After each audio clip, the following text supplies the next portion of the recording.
Hello and welcome back to Kim Reads. We'll continue with Meet Kaya. Chapter 3, Courtship Dance. One morning, after many days of clear skies, dark clouds rolled over the mountains and rain pelted down. The tulle reeds of the teepee covering swelled into the water and kept out of the rain. The women turned from preparing food to work they could do inside the dry, cozy teepees until the storm passed. Ala took out the hemp cord and the bare grass she needed some flat green bags. She dyed the bare grass soft shades of red, green, and yellow. She gave some brown cord to Kaya and started to bag for Speaking Rain to work on. Although Speaking Rain couldn't see, she could make fine cord and could weave by touch once Ala set the first rows. Easta and Brown Deer were mending moccasins for the twins, who napped on their deerskins. As he always did, Wing Feather slept with his hand tucked under his baby moccasin, which he cradled under his chin. For a long time they worked in silence. Kyla liked the quiet teepee. The sound of rain falling on the tulle mats soothed her. In fact, she wished she could stay inside their teepee, where no one could call her magpie and never go out again. Ala touched Kaya's weaving to show her work was lumpy and uneven. "You're awake, but you're dreaming," Ala said. "Will you tell me your dream?" Kaya did an uneven line of weaving and started over. She didn't want to admit how much the nickname still troubled her. "I was dreaming about my horse," she said. "When I was a little girl, we didn't dream of horses," Ala said with a smile. "When I was a little girl, we didn't even have horses. When we traveled, we walked on our own 2 feet, and our strong dogs pulled our loads for us." "You know about these things," Easta said respectfully, "but dogs couldn't pull the big loads that our horses do. And we couldn't travel as fast on foot as we could on horseback." "But our scouts could run fast," Ala said. "The scouts who lived near the trail to enemy country ran as fast as the wind to warn us of danger." Ala's fingers flew as she wove the bag. Already she managed a plain border, was adding lovely pattern of triangles. "It's true the scouts were swift," Easta said, "but no man outruns as fast as a horse. No man could travel as far on foot as he could on horseback." She began sewing a new sole onto a moccasin with a length of sinew. "Now the men run far away, but often they don't come back for a long, long time," Alice said. "Things were better in the old days." "I can't imagine our warriors without their horses," Brown Deer said softly. "A warrior is so fierce on horseback. He fights so bravely." "Our men were brave warriors long before they ever heard of horses," Alice said. "And because we have horses, our enemies make more raids on us." Easta said. "You're right. But without his horse, my husband wouldn't be such a good hunter. He couldn't bring us so much meat. He always gives meat to the old people, too." "Horses are so beautiful," Kaya chimed in. "Especially the spotted ones, like Steps High." She imagined her horse running with her head held high and her black tail streaming. Was it boasting to call her beautiful? Ala reached for Kaya's bag and gently took it from her. When Ala put the tip of her finger through the hole in a loose row, Kaya realized that she hadn't made the weaving tight enough. She began to unravel her work so she could make it better. "Ala, you've often said we need horses for many things," Brown Deer said. Ala sighed deeply. "I've said so, and it's true," she said. "The old days are gone. We can't unravel our lives and begin them again, as Kai is doing with her weaving." She put down her work and placed her hands on her knees. "I want you to listen to me. I want to tell you something." Kaya and Speaking Rain laid down their weaving at once. Easta and Brown Deer stopped sewing. When Ala spoke like that, she wanted her attention. "I've lived a long time, and I remember many things," Ala said. "Isn't that so?" Easta and Brown Deer nodded. Kaya and Speaking Rain said. "One thing I remember is the time of terrible sickness," Ala said. "Traders told us about strangers with pale, hairy faces who rode far away to trade at the big river. With the strangers on horses came a sickness of fevers and blisters. a sickness we've never known before. My people never saw the strangers with pale faces, but their sickness came to us anyway. Many, many people sickened and died. The most powerful medicine man had no medicine to cure this new sickness. Olive was quiet for a while and gazing into space. Then she ran her hands across her cheeks. You see those pockmarks on my face? She said. I was the one who got the sickness. My own mother died of it. I told you that too. Those pockmarks remind me of how few of us survive.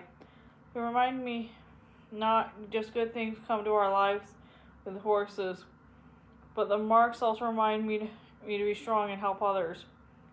Kaya looked at Allah's solemn face. She knew Allah was thinking about the bad times in the past. Kaya was ashamed to be worrying about an unpleasant nickname when so much suffering had come to others. Would difficult times like the sickness come to the Nimihu? We've talked enough of that, Allah said. It's time to get back to work. Kaya began weaving again, making each twist of cord as firm and as tight as possible.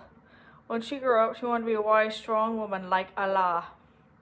The men are getting out the drums again, Speaking Rain said. Soon they'll start singing. Listen. Kaya listened. From across the camp came the first drum beats. Every evening, drumming, songs, and laughter filled the air.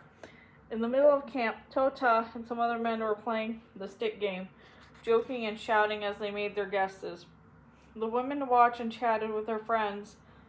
The children chased each other and played games. Soon there would be dancing too, until it was time for men to light the fires along the riverbank and begin their night fishing. Kaya loved being part of so much excitement. In their teepee, Kaya watched Brown Deer dressing herself for the courtship dance. Brown Deer put on her best dress, decorated with porcupine quills and elk teeth.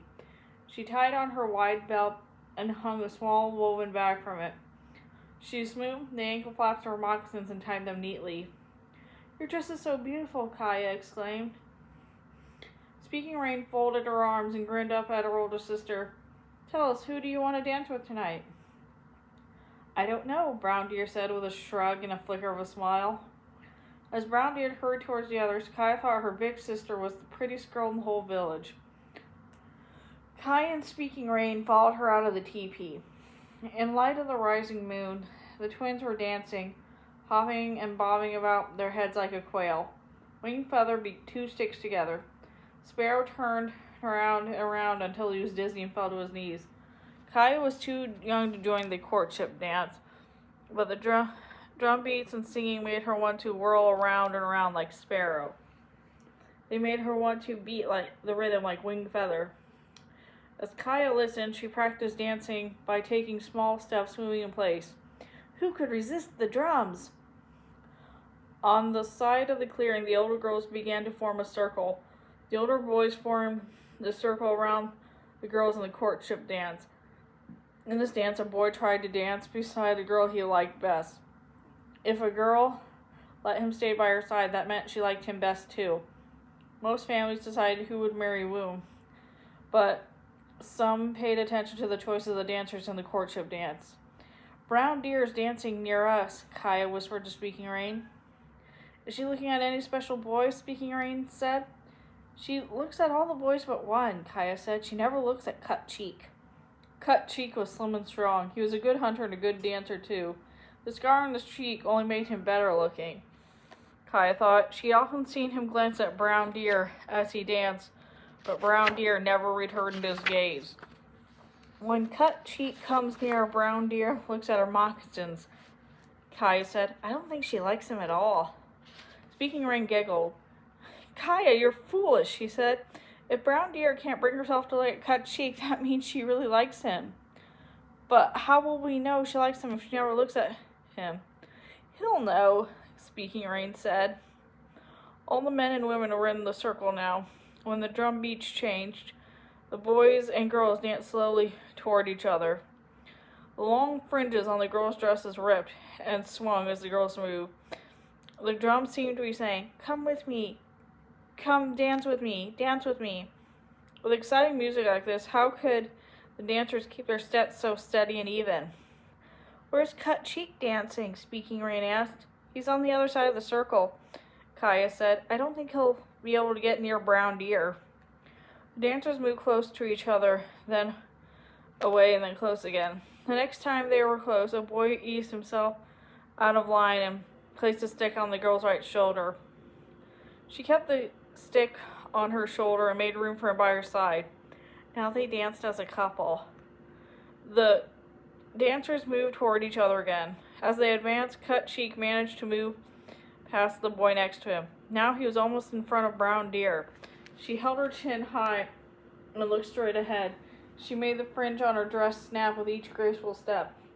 What's happening now? Speaking Rain demanded. Cut Cheek keeps moving closer to Brown Deer, Kaya said. Again, the dancers moved forward. The boy called Jumps Back moved opposite Brown Deer. He was short with broad shoulders. Although he liked to tease girls, now he looked very serious. When Brown Deer danced close to him, Jumps Back stepped beside her and placed his stick on her shoulder. With a shrug, she knocked the stick off. Jumps Back bent to pick up the stick, and Cut Cheek moved into his place. Now he was opposite Brown Deer. Brown Deer just turned around and jumps back, Kaya told Speaking Rain. Cut Cheek is right in front of her, but she's looking past him as if she doesn't even know he's there. Oh, she knows he's there, Speaking Rain giggled. The next time the dancers were close, Cut Cheek left the boys' line. His dark face was gleaming. He stepped next to Brown Deer and placed his stick on her shoulder. Blushing, she took a deep breath as if she were about to dive into deep water. She let his stick stay on her shoulder, and they danced side by side. She chose Cut Cheek, Kaya said. She didn't hesitate for a moment.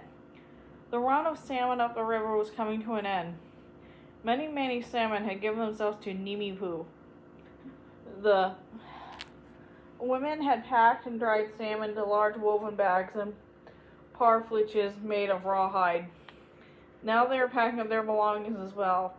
Soon the women would roll up the tulle mat coverings on the teepees and take down the teepee poles.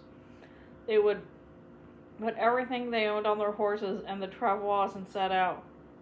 It was time to move higher into the mountains so that women could pick huckleberries and the women could hunt for elk and deer. Kaya and her family would be part of the group traveling back to Salmon River country. Allah called Kaya to her. She looked worried. I think I left my knife where we were working yesterday, Allah said. I'll look carefully, Kaya said. Kaya already had a rope bit on Steps High. She had been riding her horse every day, keeping her tightly reined and held to a trot. Steps High had once tried to buck off Kaya, but Kaya hadn't yet asked Toto if she was safe to run her horse again. May I come with you, Kaya? Speaking Rain asked. Kaya gave Speaking Rain her hand, then pulled her sister up on the horse to sit beside her. Riding bareback, they trotted away from the camp. At the river, they passed Tota and a few other men fishing for the last of the salmon. As the men speared the fish, Foxtail and some other boys put the salmon in the baskets. Tota stood on the bank with his back to the sun. He had placed a large white stone in the current where the river was shallow. When fish swam between the white stone and Tota, he could see its outline in spirit. Downstream, where the river was deeper, Allah had been cleaning fish on the bank the day before. Kaya reined in Steps High. I'll start searching a little way down the path and make my way towards you, Kaya told Speaking Rain. Wait here to mark where I started my search. Speaking Rain slipped off Steps High. As Kaya rode down the path, she looked for her grandmother's knife.